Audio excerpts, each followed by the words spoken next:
back and bigger than ever. It's the unofficial 40 from Soonerscoop.com. Now, here's the entire Sooner Scoop crew. Carrie, Josh, Eddie, and Bob.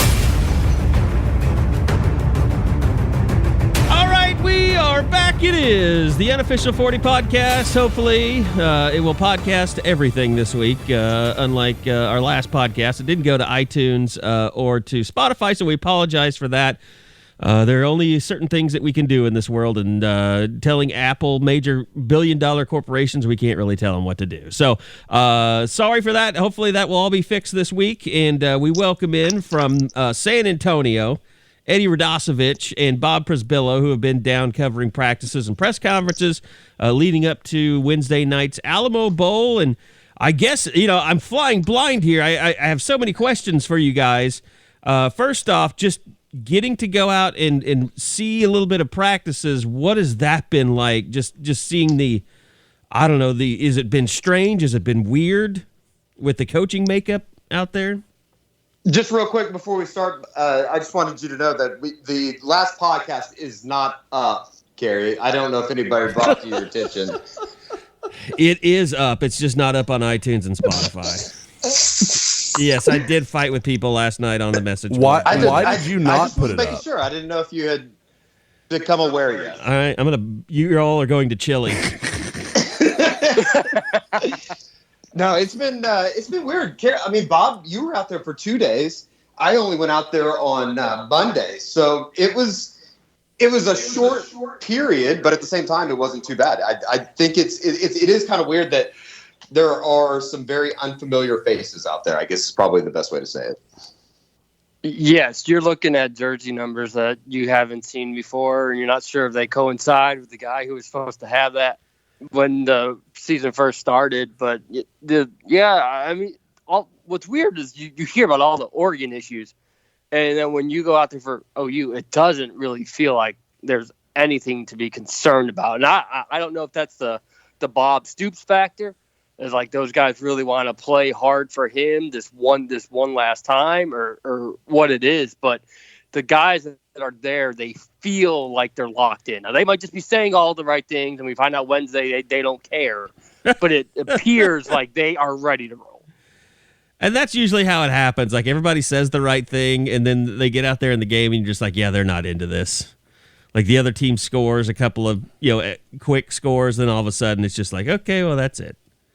But the one thing. Go ahead.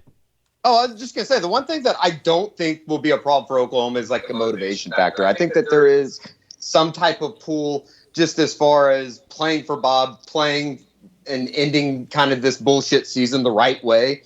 It is kind of interesting, like as many parallels as there are with the way that, Oklahoma and Oregon lost their coaches at the end of the season. At the same time, the kind of the mass exodus that people expected in Norman didn't happen, but yet it did happen in Eugene. Also, this is Inside Radio. I would move further away from each other at this point, Bob and Eddie. Yeah. I was going to say, it's bugging me a little bit.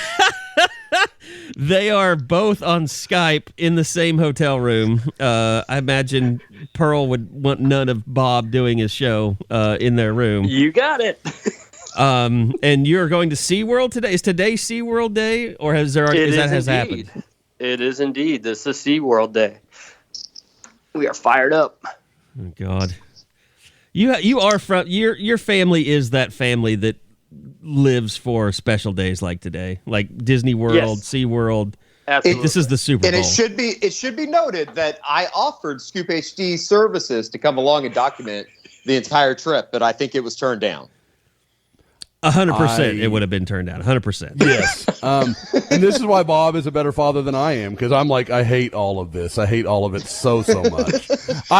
I don't mind SeaWorld. Like Disney, which, unofficial news release, probably looking at that again this spring, and it makes my skin crawl. Like, I'm like, I don't want to do this at all. It's the worst. I hate Disney. SeaWorld I'm totally cool with. That's fine. I don't think I would mind. I didn't really mind like when we went to Disney World for the Rose Bowl. Like that wasn't that big of a deal to me. It was kind of cool. Wasn't that Land? That's land. California's Disneyland, land. whatever. Yeah. I don't care. Hey, there's only one reason I know. But like that wasn't so bad. Like right now, I would want nothing to do with shoulder to shoulder people everywhere. I just don't like getting sick.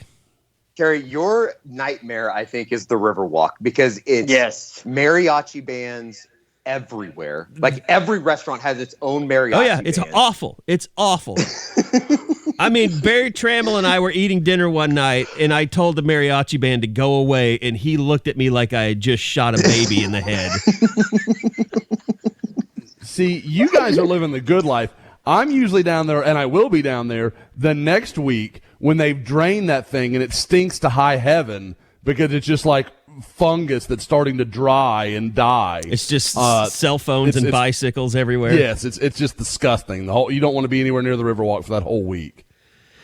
So, I mean, what I have noticed, guys, is that there seems to be a ton of OU fans in San Antonio for this game. Or is that just the pep rally made it look more than it was? Bob, correct me if I'm wrong, but I think it'd probably be better just to say there are a bunch of OU fans, but I think that I literally haven't seen an Oregon fan. Like the Oregon media contingent was 3 people strong this morning. It's so weird. And, obviously with, Oklahoma being kind of a regional being closer to Norman than Eugene, obviously, and a lot of Oklahoma fans down in this area throughout, Texas and DFW. There are a bunch of fans. I think that there is a certain level of juice just as much as the players with the fans, maybe even more so with the fans, as far as seeing Bob back on the sideline. And it's like, you guys know, like covering college football playoff, it's just a different atmosphere down here than it usually is. It's a very laid back atmosphere as opposed to, a CFP game or even a Fiesta Bowl or a Cotton Bowl when everybody's just a little bit more on edge. It's kind of like, the scoreboard is the last thing that people are going to care about. Now, I know that will change at 8:20 tomorrow, but as of right now, it's just been a very laid back atmosphere.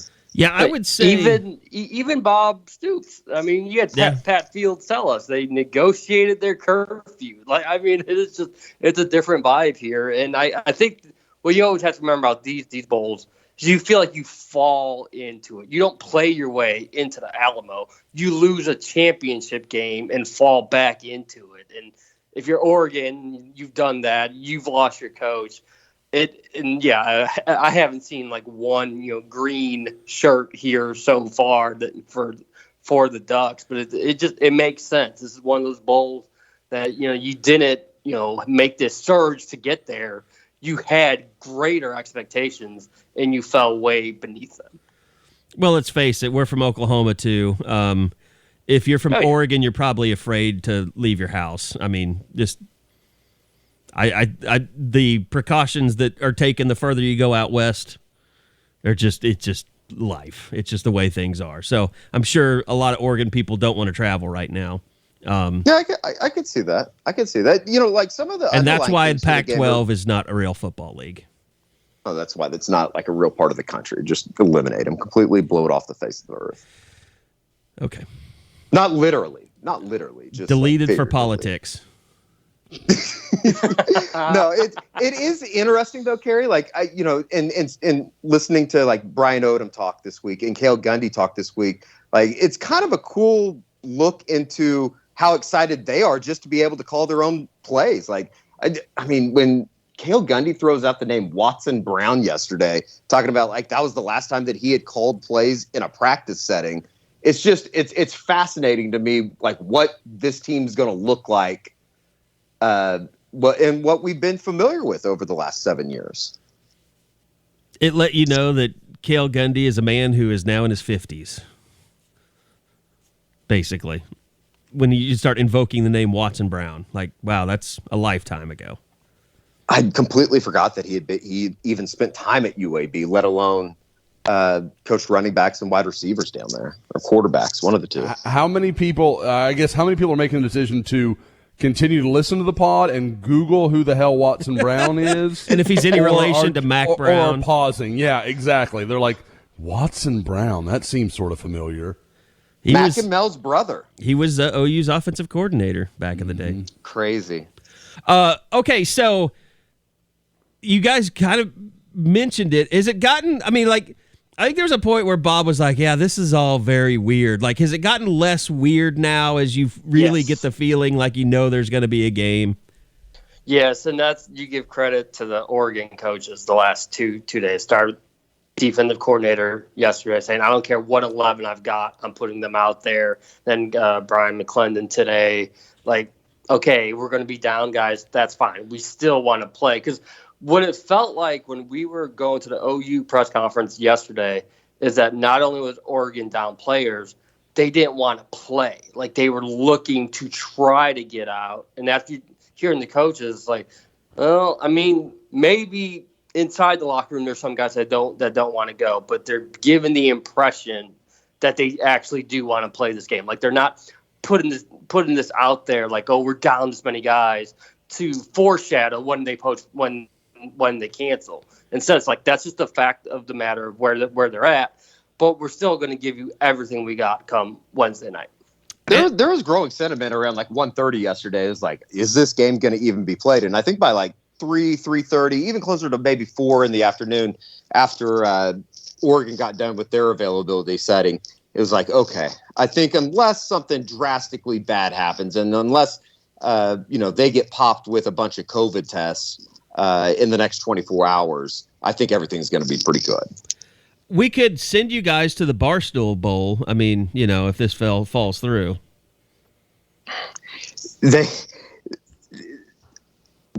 Everything is just so weird with like these teams that have basically they're bowl hopping. People are bowl hopping. It's like they're mercenaries. They're going to the highest bidder now. If their game gets canceled, like, is there another payout that's better than this one? Let's go to that one.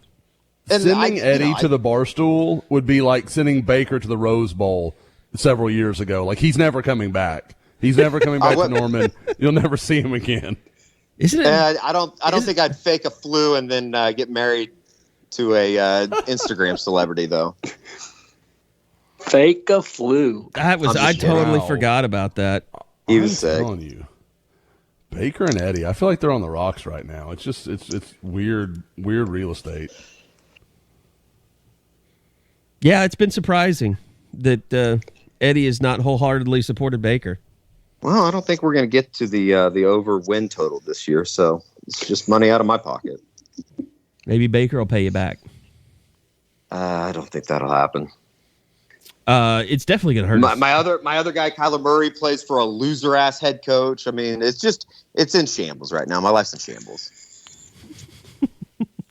Okay, so one of the things that everybody's kind of tried to get a gauge on this week is where Caleb Williams is at. And it seems like, everybody still is clinging to well, it's good that he's here. Hopefully he comes back. Is that kind of the vibe that you've gotten for most people this week? Yeah, and he was at the rally yesterday, talking like he's going to be back.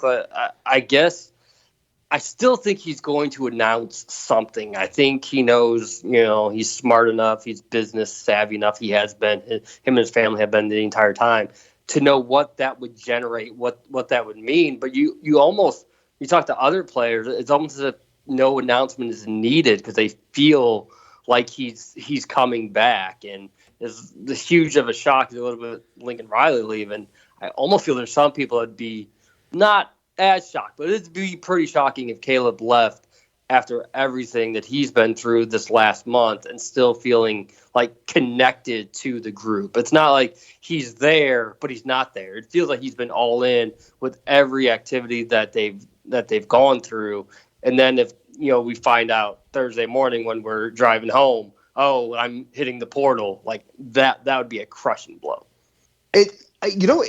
Kerry, I don't think it's come up as much as I kind of thought that it might. And I guess in a way, we've only had like 2 official settings, and one was with the defense and Brian Odom, the other was with Cale Gundy. But it didn't even come up. It hasn't been talked about by players as much. I mean, Marvin Mims talked about he wanted to be back in Norman, which I thought was kind of weird, just as far as like, I don't know why he just didn't say, like, I will be back instead of I want to be back. You can kind of interpret that however you may. Tyrese Robinson, Bob asked him about coming back yesterday, and he basically kind of put it off until he hasn't made a decision. But at the same time, like, there's just so much stuff. And even like when we talked about in the weeks leading up to, today, it's just like, there's nothing that has indicated that Caleb wants to get out or move. And, he's met Levy, he's met Brent Venables. I think a lot of people thought Theo Weiss coming back out of the portal was, good news one way or the other. Does the Dylan Gabriel stuff with UCLA mean anything? I know that he is acting behind the scenes like he is going to be back during the spring. Does that mean he's absolutely 100% coming back? Of course not. I guess we have to wait and actually hear it from his mouth. But at the same time, there is nothing out there, that has come across my radar that makes me think that he's not coming back. And I would even say that, he's acting with NIL partners as if he's going to be back in the spring. So I don't know. Right now, I almost think that it's not even a story, even though it is. Okay, so here's a question for you. You mentioned Theo Weiss. Has he been practicing with the team? Is he going to play in this game? No, he is not in the mental state of mind, according to a source, that he is definitely he's ready and willing for 2022, but there was no way he was physically, mental. Well, physically, it actually did feel like he was okay, but mentally, he was not in a frame of mind where he could be practicing at the last minute and then start playing with the team. Okay. And I guess we should. So essentially, you do have an opt out on offense in Theo Weiss, technically. In a way, yeah, I guess. I guess so. Because he is healthy, because he's been going through game warm-ups, and with a month off, physically, he should be okay. That shouldn't be the concern. I don't think that is the concern. I just know that because of some things that have happened here with the family situation in the last month or so, he just wasn't in that frame of mind where you could just turn it on and start going to play football. And I don't think that it's like anything. People shouldn't read into that. It's not like he's pissed off at Oklahoma or anything like that. Exactly. Correct. Exactly. I didn't want anybody to take that the wrong way and think it was some bad deal. He's got some family stuff going on that is completely understandable. It has been weird because you have seen people and I did not expect this. And I told people, like, if you're in the portal, you're not playing in the bowl game. Why else would you in the portal? But you've seen these other teams playing, and guys that are actually in the portal are playing in the bowl games for their teams. It's bizarre. Yeah, Emory Jones did for Florida, right? I think that's correct, yes. And, one of the schools he's apparently looking at is UCF, the team he was playing against. That's amazing. Got to get stuff on film, man. It is it's not often you get to make an in-person evaluation. It's an audition. Well, I think that's the thing that it comes down to. We talk about opt-outs. For most of those guys, they've got pretty good film. Like, they're not going to put anything extra on film. I mean, I think Perra Winfrey could have had a better, he didn't have the film that you would want probably this year. But like Nick Bonito and Isaiah, like, I don't know how much else they could put down on film that would impress, that would change what their draft stock actually is. I think for them, their only improvement comes in the combine and personal workouts. Do you think the that's guys the going hardest into part? tomorrow night that could improve? That, like, and I know that we've kind of talked about this on the board, but like, could a Brayden Willis or a Jalen Redmond or a Tyrese Robinson, guys that can come back, could they take advantage of a one bowl game scenario to improve what their situation is going to be? I could see it for Redmond. That's really the one that I think has enough upside that he could be that dominant, like to have that kind of night. But even still, I still think he'd be best served to come back and kind of be the focal point next year, rather than deciding to go early and maybe being a secondary guy. That other guy on the Oklahoma defensive line. My read from Isaiah is that if he, because he did miss all those games, that definitely he doesn't have enough film, wants to come back and put it on tape. And I don't think one game. I mean, who knows? It would have to be one hell of a game, and I would never say it can't change, but Right now, I think the plan, I know the plan is for him just to come back next year. It would have to be something miraculous. I think Braden Willis is interesting because, all season on his pod with Jeremiah Hall, this is his last season. This is my last, home games, my last everything. And all of a sudden, the last couple of weeks, I still haven't made up my mind. And if he has a good game, does that convince him that it's time to go, or does that convince him that he's got a great year in him for 2022 and that he realizes he would be the leader in that room? Yeah, you brought Daniel Parker in, but it's going to be more of a blocking guy, and you've got the two freshmen. But, I'm sort of intrigued how Willis had not walked it back, but it sounds like he's really evaluating instead of he was so dead set on saying, this is my final year throughout the course of the year. I wonder how much of that is just having discussions with Joe John and having discussions with Jeff Levy as far as what his role could be in an offense.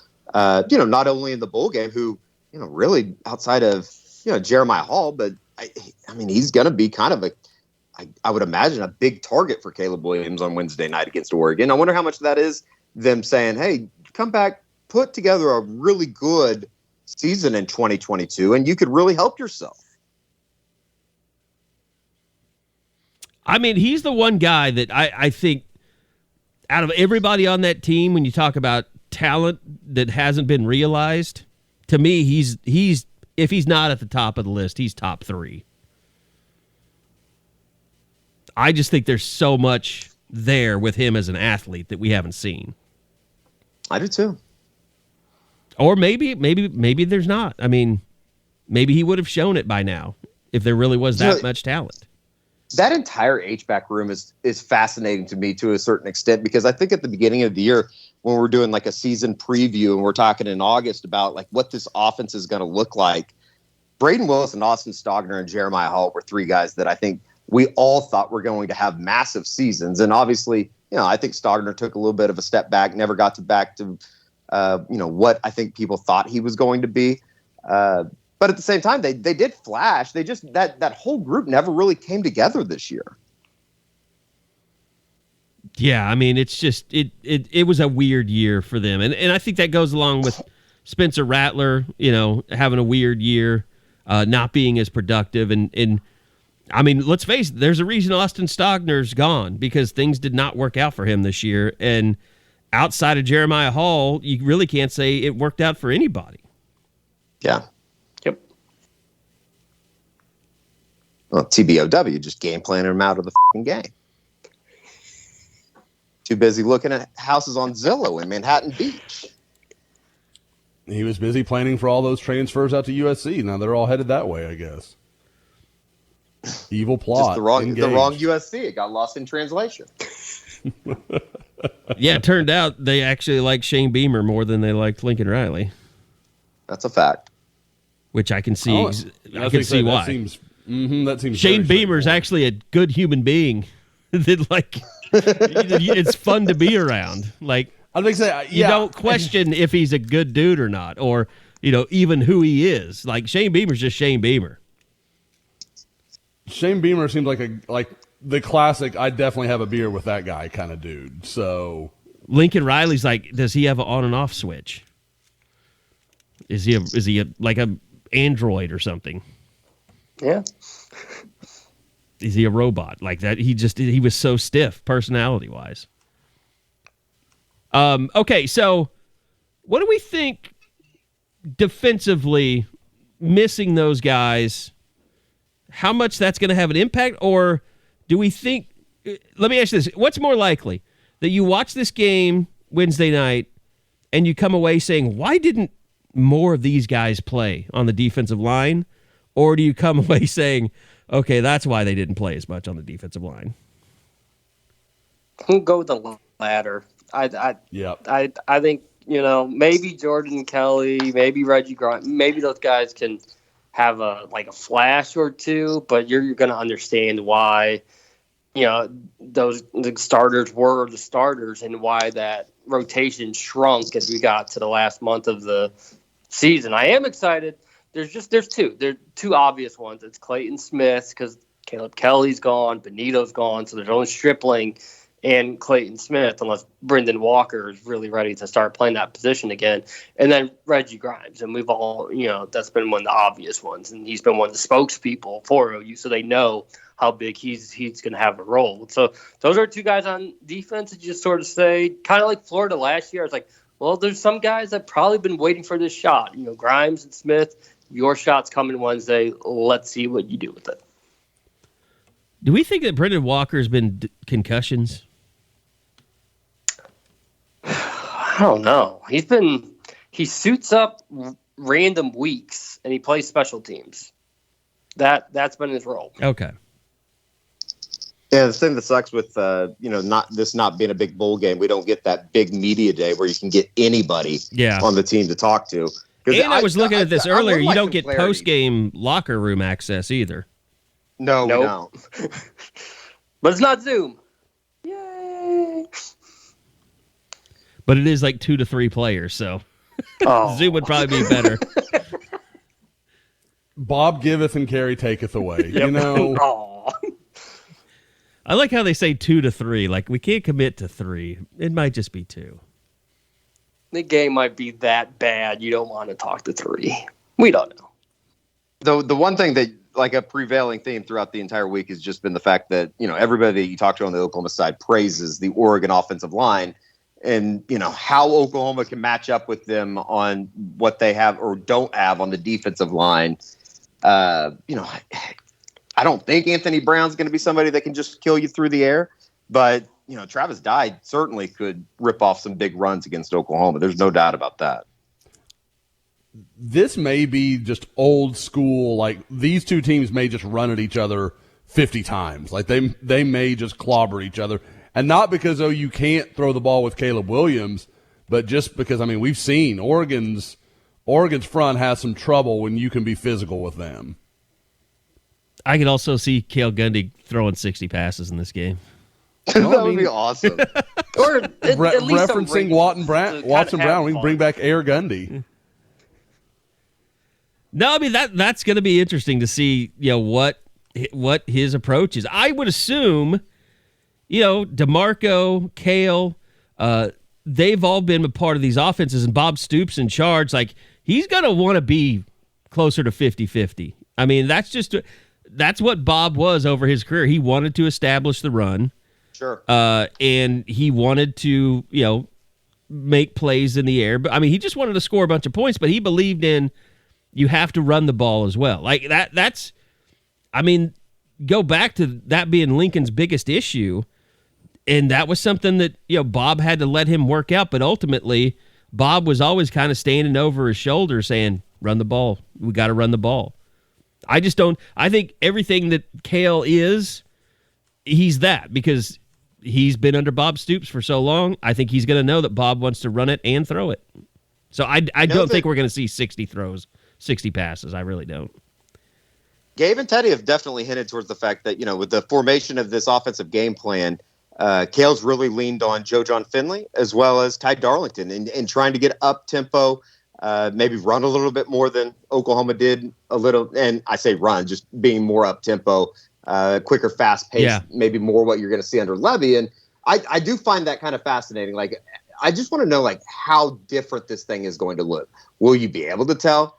How much are they going to get a guy like a Kennedy Brooks involved? Does even a Marcus Major get involved now with more time under his belt, having come back? So I have, like, everybody keeps asking, like, what do you expect? And I have no idea. I truly have no idea what to expect from either of these teams. I look at it this way. Like, you've had, as much as you would like to say, oh, okay, well, this game doesn't matter. Let's just go ahead and throw in some Levy stuff while we're doing this. And maybe they did do some of that stuff.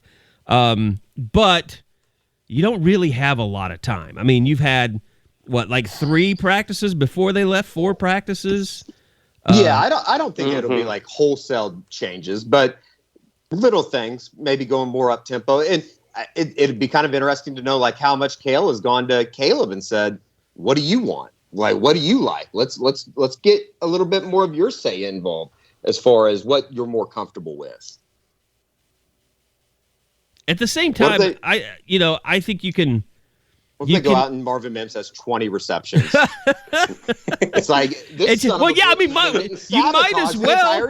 You might as well just go out and run a game plan for the guys that you want to come back. So, Jeremiah Hall, sorry, this game is not for you. You're done here. Like, we're kissing Marvin Mims' ass today, and we're kissing Caleb Williams' ass today. If we could get Gavin Sawchuk on the field, he'd be the starting running back. I mean, I don't think that that's crazy.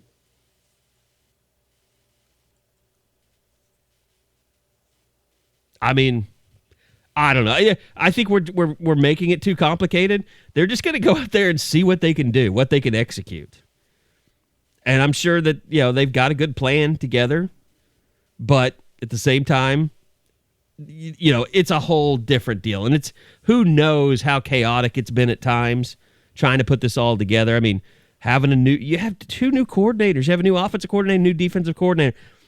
And the same can be said for Oregon. Like, this game might look like a giant pile of dog shit. I mean, at the end of the day, we could end up watching this game and going, yeah, maybe they shouldn't have played that game.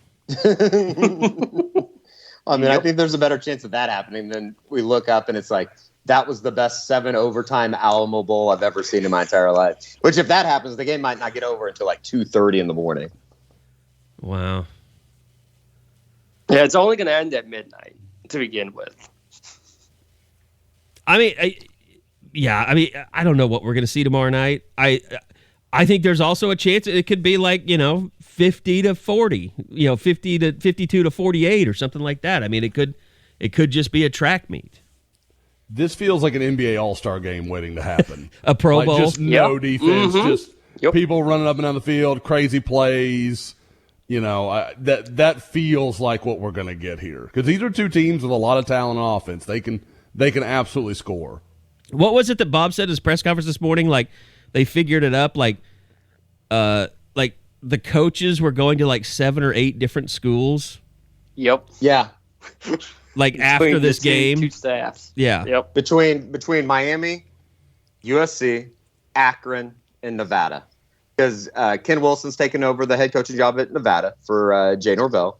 Joe Moorhead has taken over the head coaching job at Akron. Yeah. Mario Cristobal's obviously going to Miami, and then you got Tibbs going to SMU. Trio from, SMU, and then obviously USC. Amazing. It is bizarre. I mean, just the more you think about it, the more bizarre it gets, and the more I wonder what we're going to see. This game is the embodiment of the new, of what college football is becoming. Coaching changes, opt-outs. I mean, you name it, this game has all of them. And two programs that were literally in the playoff chase in November. Yeah. No doubt. They should have at halftime, since it's the Alamo Bowl and it's used to televised decisions, they should just have Caleb Williams announce if he's going or staying. And that'll determine if he plays the second half or not. Like a hat during the game during the Army games? Yeah, exactly. When we come back from break, some part of me Caleb Williams will have his decision. Yeah, he's got it set up over in the corner of the Alamo Bowl. Yes. That would just be amazing. Brings his family down. Yes. He's got a helmet with a transfer portal logo on it, or OU. There you go. I actually think that's what I want to happen now.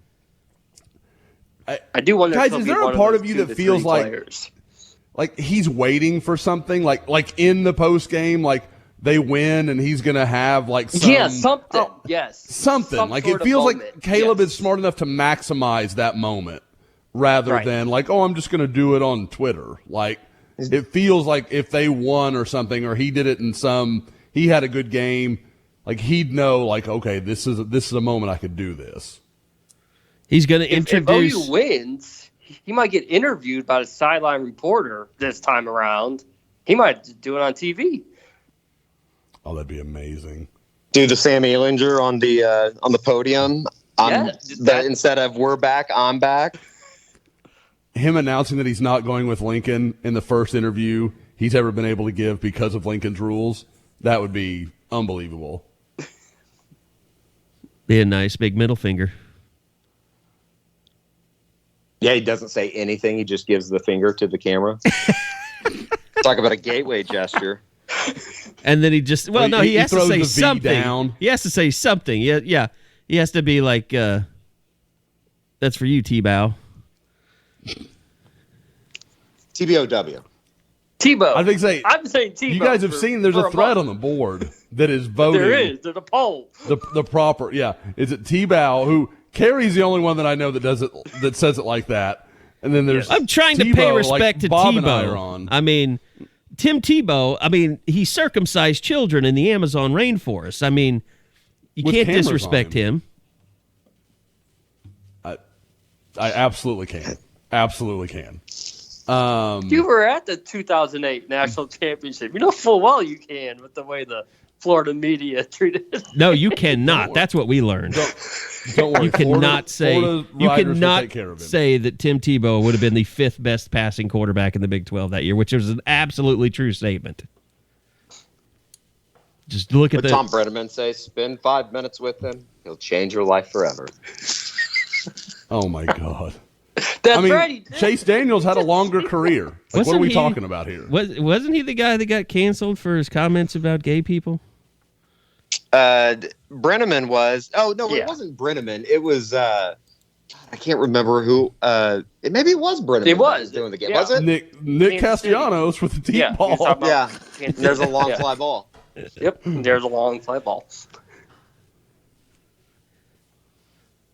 And he had, anyway, I didn't want to get into all that.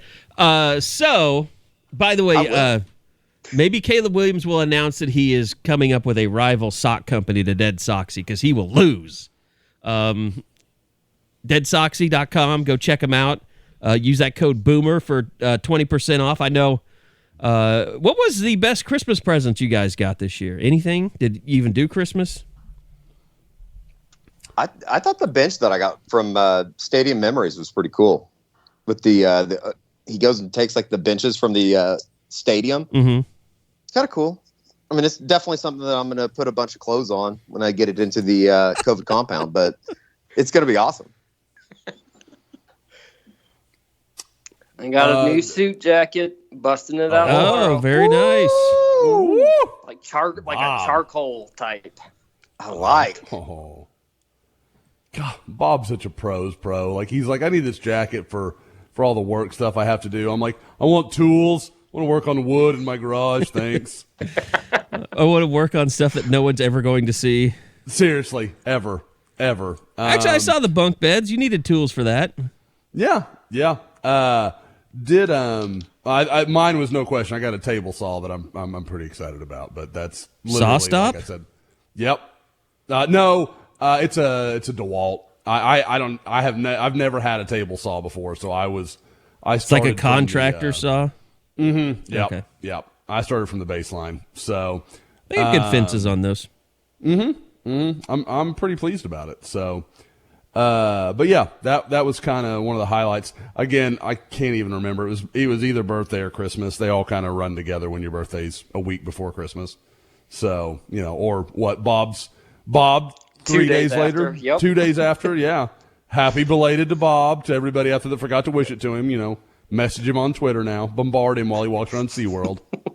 Yeah, but if usually at a bowl game. If you got a shit Christmas gift, go to deadsoxy.com, DEADSOXY.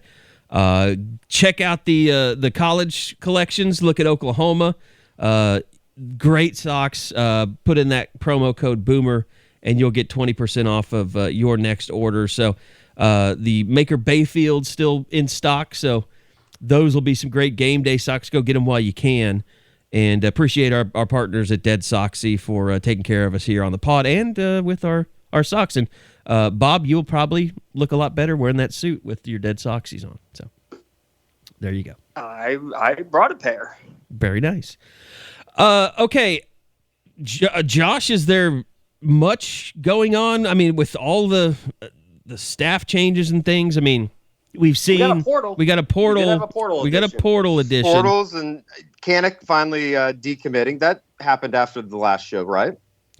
Well, if we had uploaded the pod, Friday. We might know. It happened like right after, basically. Yes. Yeah, that's right. Love it when you record something; it's almost immediately irrelevant. Yeah, that was the one thing. Updated, I remember. yep. That was the one thing where you like talked about it and then it happened. Like, I'm just glad I didn't see any emergency pod jokes. No, they were too busy being angry. There was no need for that. So, no, but really, I mean, I would say Kanak and obviously the McCade Matower kid transferring in from Cal. Like Eddie brought up, that's a guy that started 30 games in the Pac-12. I mean, that's not nothing. It's meaningful, and he's a kid. He's a Houston area guy. I talked to him a lot back when he was being recruited out of high school. Very solid, solid guy. I would expect him to absolutely come in and compete to be the starting guard, probably right guard where he's most comfortable. Kind of depending on how OU sees things, with Tyrese Robinson still saying he may come back. All that movement that is still possible. So, but yeah, I mean, that's a good land for OU. Like I said, a guy with a lot of experience. His younger brother is one of the top 2024 quarterbacks in the country, or at least in Texas. A lot of early interest. So, there is there's a lot good that can come from that if Oklahoma wants it to be honest. Well, and then, I mean, is it just kind of, I mean, when did the dead period start? It's like 4 days out, or is that's on signing day, the night before signing day? It's the Monday, the week of signing day, because Okay. the Sunday is a quiet period where you can be on campus, and then So I don't Monday even- starts the dead period. Like, I don't even know. Are they still in that? Are they in a quiet yeah, period? they're in it until the middle January. Okay. Yep. And then you have that last three visit weekends before it's all official again. So I wonder if like, because there's that, for the juniors, their spring is when they start that stuff. The official visits, I mean. I wonder if OU will be pretty front heavy on that stuff versus waiting on a spring game for one big launch. It's a question we'll have to ask Venables. Like, when we get to the February signing period, I know so many people want like nuts and bolts. They want to ask about these players, this class, but that's a big picture item we're going to have to address with him. How is he going to handle the spring? Because we know how Dabo did it. They didn't do much in the spring. So what's going to be Brent's philosophy toward that? Is it going to be like Lincoln with the spring game official visits? There's going to be some sort of combination of the two. So there's still a lot to ask Brent. So I was sort of hoping he'd be here, San Antonio. I guess he's supposed to arrive today. So we haven't had any chance to talk with him at all, like on or off the record. So there's nothing that we're like hiding from him. And that's the one thing that I thought was interesting that he addressed today was Headed back to the airport. Yeah. Was how much of those guys been around? Have they been at practices? Have they had any input? And I thought that was kind of interesting. Bob's answer to that, Bob. Yeah, it's kind of what he said before. Is just they would observe, because it's not fair to the previous staff. It's not fair to them to try to begin their era going about this way. But they're just just kind of getting a feel of everything, and just don't expect any Jeff Levy or Brent Venables like principles to just be thrown out there Wednesday. Because now they're there. It's not going to happen. Like we heard Brian Odom say flat out, my job is to reduce the stress for all the guys that have stuck around and have been gone through this last month. So now is not the time to look for that Venables defense that everyone's hoping to see in 2022. You mean he's not flying in today to install the defense? I thought that was the plan, is they were going to start install tonight and then be ready to go tomorrow. It's just been weird, man. The whole thing has been weird. Tomorrow night's probably going to have some weirdness to it as well. But it's pretty much, I mean, we probably haven't given Bob enough credit. Stoops, not Prisbillo, but you deserve credit, Bob. But, I mean, to come in here and do that, I don't know that anybody else could have done it as smoothly as he did it. Like, if it had been like Like, what if not for Bob? What would have been your other option? It would have been like Cale, probably. I think that people have kind of underscored just, and I don't think Oklahoma fans do to a certain extent, and especially our subscribers, because they obviously know so much about the program. It's a very knowledgeable fan base, but at the same time, I don't think that people like just the stability that Bob brought and the stability that Cale was even able to bring on the recruiting trail. Has it been underscored a little bit? Like I think that obviously the waters are calm. Everything that happened, but at the same time, like if they weren't kind of steering the ship, this shit could have gone really south. Well, yeah, really south quickly. If not for Bob, I mean, who knows how many people they would even have available for this game? Like that's where they would have been hit the hardest. That's Sunday, Monday. Yes. Yeah, Sunday, Monday would have been nuts with portal guys. There's no question. I mean, you talk about the opt-outs they have now, they would have been triple that at least. Yeah. I mean, you're talking about opt-outs of people that weren't even playing, probably. I mean, you think about a guy like Latrell McCutcheon. Like, he's pretty vocal, got a vocal dad.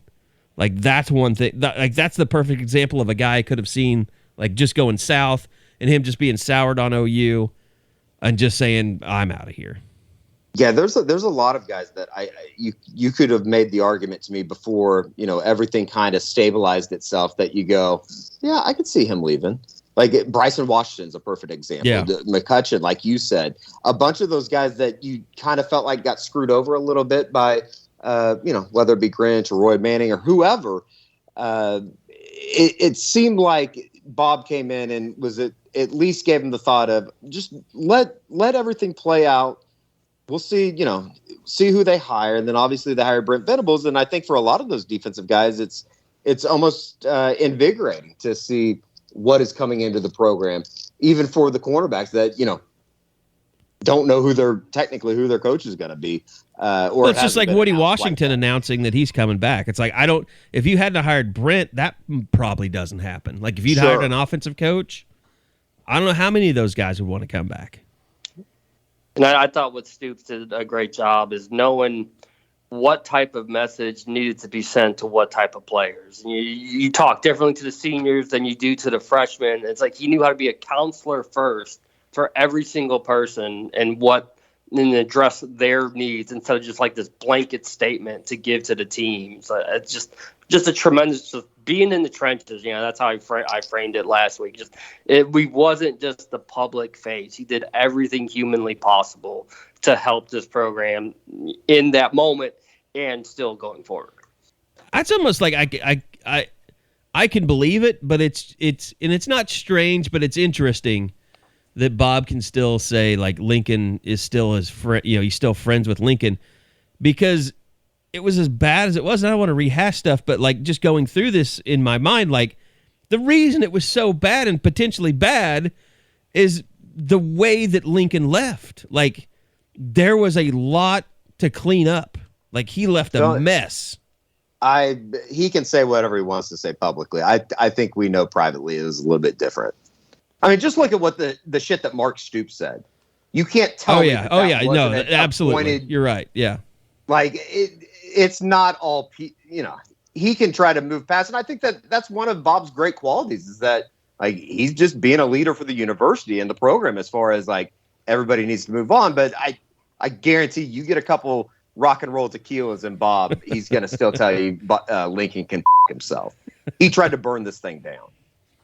Yeah, and it got close to being something that was really bad, and it didn't end up being bad because of Bob. I mean, he deserves no doubt about it. A ton of credit. I mean, I would never say that he's done more in like 2.5 weeks than he did in 20 years. Far from, but just being able to come in and stabilize it, he is. For the people that might have soured on Bob at the end of the Stoops era in Norman. He has reestablished himself as an all-time legend at the university. And it is amazing to think, like, Bob was at that same meeting that Lincoln was at when he told the team he was leaving. So, like, he's been there the whole time, and it took him longer to hire Brent than we thought it should have, and that hurt them. but Bob kept it from being something that hurt him even worse. No doubt. It's been a fascinating, like, it's kind of, I was thinking about this driving down on Sunday morning. It's like, it's hard to imagine that when this game kicks off, it's only going to have been 27 days since all this shit happened. Like, since shit really hit the fan. And hasn't it been kind of strange, Eddie, just covering Bob as long as you have, and I know I've done it longer, but just his demeanor, like even in his press conference today, it's like you're seeing a different Bob. It's like diplomatic Bob. It's not head coach Bob. It's like, it's almost like life coach Bob, if you will. It's incredible. It's like he is a completely different person. Like, he was sitting up there, like, dropping jokes, and even at the press conference on that Monday after everything happened, when Josie and the Joe Harris and Bob talked with the media, it's like he just all of his worry, all of his uptightness, I guess, is that the right way to say it? It's just gone. It's like, this is the Bob that I think everybody talked about behind the scenes, that they always said, like, you just got to get to know the guy, and he lets his guard down. Well, here it is. And I mean, joking around with Kersey about the tequila stuff today, it was hilarious. Like, and I think to a certain extent, Bob is really enjoying being back and kind of dipping his toe back into the waters of game planning and being part of the team and being in the locker room and being around the guys. It's just really cool to see. So what you're saying is Bob Stoops' next head coach where? It is funny. It's like, get it started. There are moments where I think he could probably do this, and then there are other moments that, like, you can tell, like the recruiting stuff. I don't, as much as he enjoyed getting out and kind of being the stabilizer for the program, I don't think he wants to touch modern day recruits as far as like having to, kiss people's asses and do all that kind of stuff. It was kind of funny. It's like Gundy was talking about it yesterday. It's like he was traveling around with a rock star, basically. Like, people want to take pictures. People want to take selfies with him. And it was more of like being with a celebrity than it was being with, Bob Stoops, who's there to recruit somebody. And I you get the sense that he's kind of, enjoyed that whole media stuff with Fox too. So no, I he's gotten so. better and better at it as well. And I think Bob really enjoys being out there with Isaac and being out there with Drake. Like, just still being their dad, but at the same time being their coach as well.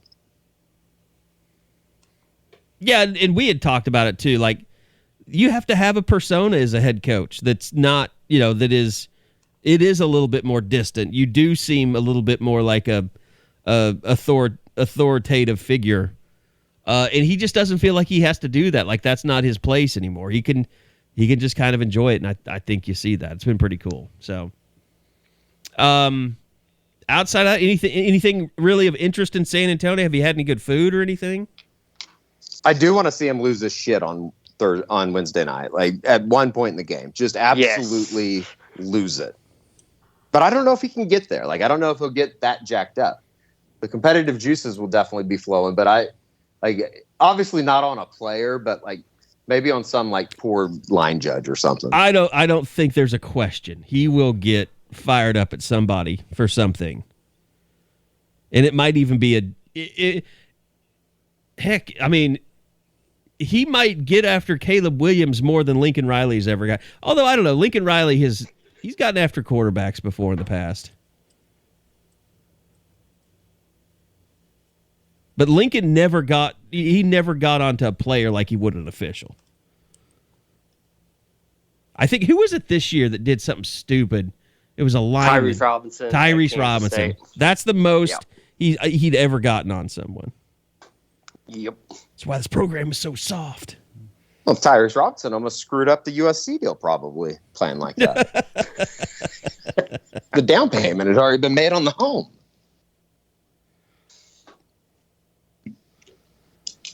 That we got a Brent Venables, Bob Stoops picture sent out by Odom just now. Practice together.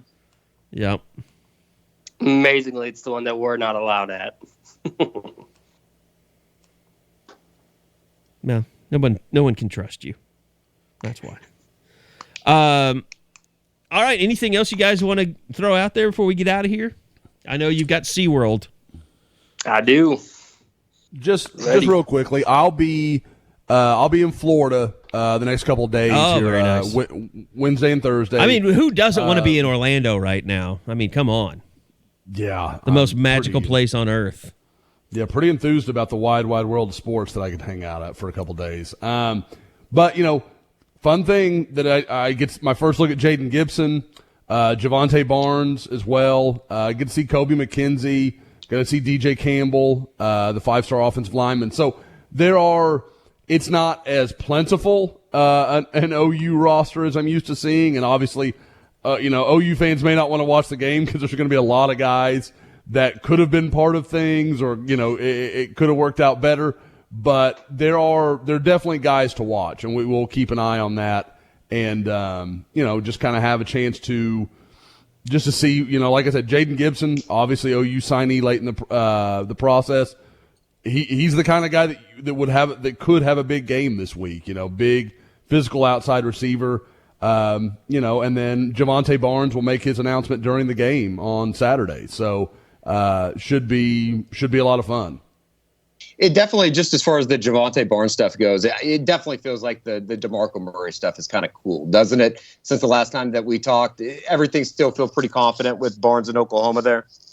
Yeah, I think, and I'm sorry, I said Saturday, it's Sunday. Sunday, yep. Yeah, but it does. It feels like everything like that, and we talked about it during the last pod, and I know some people didn't get to hear it, but there was a feeling even at that point like maybe the momentum is slowed on this deal. And now, I mean, that announcement would have been made if that was going to happen. I don't believe, and I know, Eddie, at the time you were like, I don't see that happening, and that's what it sounds like to me. I don't have any reason to think that that's in play anymore.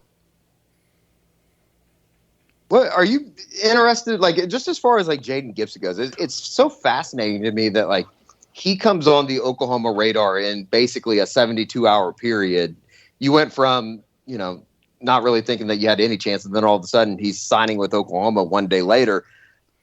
I mean, the film that we got from the Rivals National folks, that is some incredible footage of a huge-bodied wide receiver.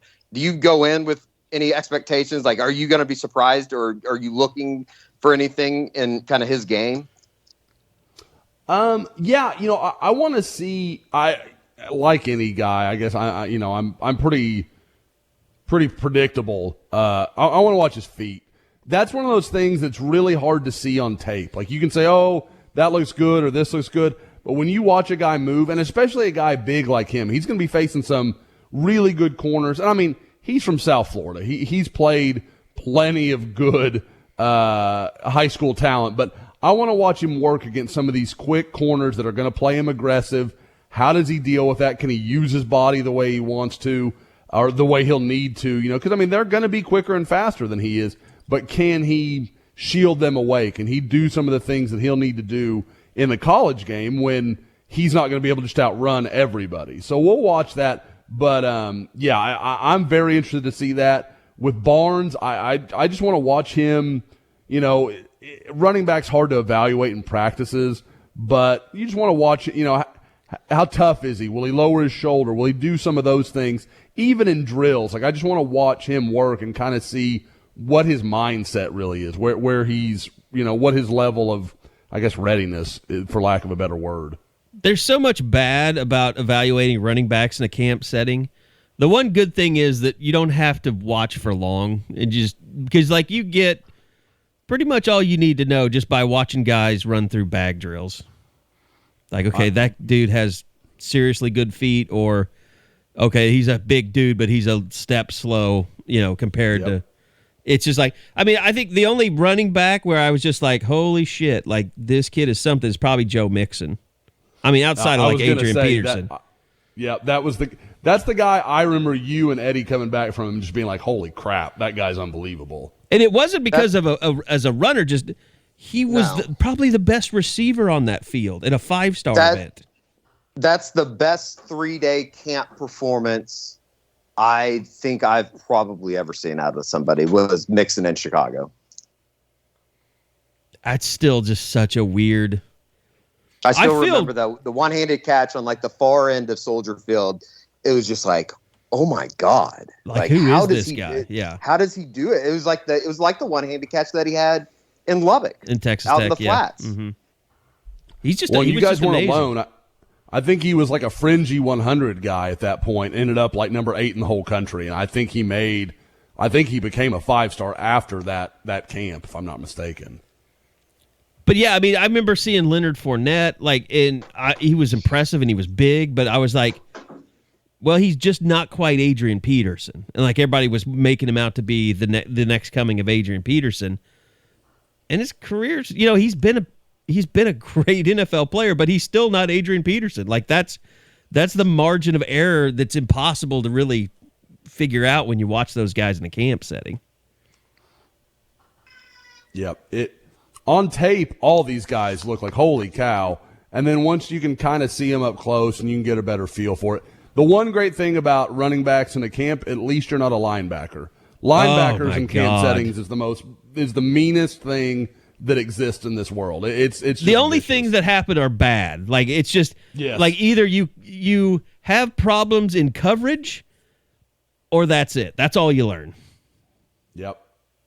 There are very few guys that go to camps and look good. One of the few ones I can remember is Baron Browning, a kid that went to Ohio State from the Dallas area. I remember being at that camp, yeah. Yeah, he was very good and could really run with. And then we also learned that Justin Flo is a huge asshole at camps. Oh, yeah, just trying to kill people. Well, and on my roster, like Baron Browning was great, but remember the other side of it was, oh God, what was the kid's name from Maryland? Signed with OU, came and played defensive end, couldn't play linebacker. Defensive end couldn't play the linebacker. Not Charles Tapper. No, or Virginia. I can see his face. Oh, Ricky DeBerry. Ricky DeBerry. Ricky DeBerry. Okay. It's like, oh God, he can't do this. Well, what was weird is he was invited to 5-star as a junior, but then wasn't as a senior. Yeah, he was been one of our those guys. Yeah, and there's always worries, guys. I mean, people fall in love with these guys as sophomores, and then other people start catching up with them, and all of a sudden they look real human real fast, and that's kind of what that was. And OU took him and never should have. And people can bag on Mike Stoops all they want. There were other people pushing for that to happen, and other people that fans love as a quote unquote recruiter. No, that was Jerry Montgomery demanded that they take him. Yep, that was a huge part of it. And OU was not recruiting him. I can tell you, Josh, like even back then, like I can't imagine like the stuff you were hearing, but like inside the staff, like the infighting that happened over Ricky DeBerry, it was amazing. Like people would call like almost every day arguing that he's rated too high, like because they just didn't want him. Yep, there was some serious infighting. I mean, it's not that ending as weirdly as it did is not a coincidence. I mean, but the weird thing is, I remember he transferred to some like Nicholls State or something, and then didn't he like transfer again? Like he went to a pretty low division and still wasn't a factor. Yeah, something like that. Towson. Hey, Towson. That's right. We should let Bob go. Bob has SeaWorld exploring to do. And we're talking I think we're about good. We're good. DeBerry. Yeah, we're good. I think we've reached a conclusion for the pod this week. Bruce Feldman just tweeted they've just popped the tonight's Holiday Bowl, UCLA and NC State. UCLA COVID issues in their D-line room, which is just an absolute joke. I'm not going to start in. It's just unbelievable to me that they continue to screw this up. Yeah. I mean, I don't even want to get into. So no Holiday Bowl tonight. Doesn't sound like it. All right. Well, you get some Mucinex into UCLA locker room. It sounds like somebody has a cough. All right. I think that's a good place to end it. Bob, enjoy watching Pearl at SeaWorld today. Don't get too close to Shamu or whatever the whales are now. I'm not sure what their names are. I don't know what it's going to be like. I'm excited. I guess you'll know her favorite by the stuffed animal she wants at the end. Yes, and we are staying till close. They close at 9. We are staying till 9. God. Peace be with you, brother. Holy shit. That's bravery. Oh, my God. I'm going to see the birth Bob home is the of Trevor Clark Connor Griswold Knight. of this podcast. Oh, my God. That's just... He's the last true father. I almost have to give you a bonus for this, but it's your doing, so I'm not. You've done this to yourself, Yes. Bob. All right, that is going to do it. Eddie and I will definitely have a post game after this is over. Depending on how late it goes, it might be Thursday. It might be early Thursday. We'll see. We'll play it by ear because those guys are going to have to get back. I would imagine. I'll just say this: it'll probably be recorded as they are driving back on Thursday. So You can do that. that's probably just the best way to do it. So yeah, 8:30 start. Is that right? Wednesday night. 8:20, I believe. 8:20 is the officially. official kick time. Okay. So it's going to be fun. Going to be great seeing Bob one last time as the head coach of Oklahoma. Even though he's not getting sentimental about it, I might be. But it's. I wish I'd been there to watch it, but other things happen. By the way, go check out SoonerScoopStore.com. We are open for business. We have our Isaiah NIL collection up, and as I've said, for people that say, "Oh, well, he's done. Why should we buy his shirts?"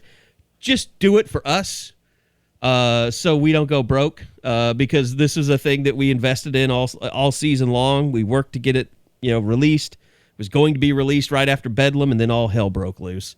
So it is up now. We have it all in stock. Josh is just cringing right now. It's ready to be shipped out. I'm actually going over to the office to start shipping stuff out today. Appreciate everybody that has placed their orders. But yeah, a lot of great stuff in there. The stuff is really high quality, great hoodies, great t-shirts. And I know Isaiah is looking forward to getting back here for Pro Day. I think we're going to meet up Thursday. And just kind of, I got to get some equipment back from him. But no, I mean, he did a great job on our YouTube show this year, really helped us out a lot. So it'd mean a lot to me if you just go support him. Just get an autographed picture. If you don't need a hoodie or a t-shirt or a hat, we still have plenty of those available. So SoonerScoopStore.com, and we will have probably in another week, I'd say, our unofficial 40 hats will be ready, and we'll let you guys know exactly when those are available in the store as well. So thanks to all you guys. Thanks, Eddie. Thanks, Bob, for being out in San Antonio and all the great coverage with more to come as the Sooners get ready, hopefully, to take on Oregon. It sounds like it's a go, so I don't expect that the Alamo Bowl is going to be canceled like the Holiday Bowl. So thanks, everybody, for listening. Enjoy SeaWorld. Eddie, enjoy whatever the hell debauchery you're getting into tonight. I'm going to see the birthplace of the Knight family, Connor and Trevor. I'm going to go see where they were born as well as conceived, so it should be good. Oh, boy. I didn't know they gave that to her, but good on them. All right, thanks to everybody for listening. We'll see you next time on another edition of the Unofficial 40 Podcast from SoonerScoop.com.